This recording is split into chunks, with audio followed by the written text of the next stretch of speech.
Now our Messenger ﷺ is looking around, wanting to see his ummah. How many people will follow me? Where is my ummah?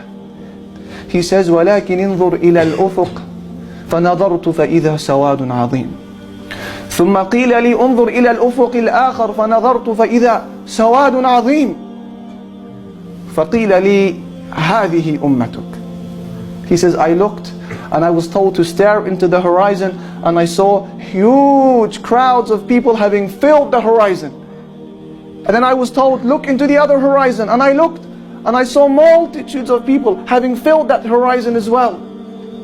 He was impressed, alayhi salatu wasalam, and then it was said to him, this is your nation. That's us bi'idhnillahi ta'ala. This is your nation. This is your nation. But it doesn't stop there. He is then told, وَمَعَهُمْ سَبْعُونَ أَلْفًا يَدْخُلُونَ الْجَنَّةَ بِغَيْرِ حِسَابٍ وَلَا عَذَابٍ. And with them, there will be 70,000 Muslims. Ya Rabbi, make us amongst them. 70,000 Muslims who will be made to enter Jannah without any prior suffering or accountability.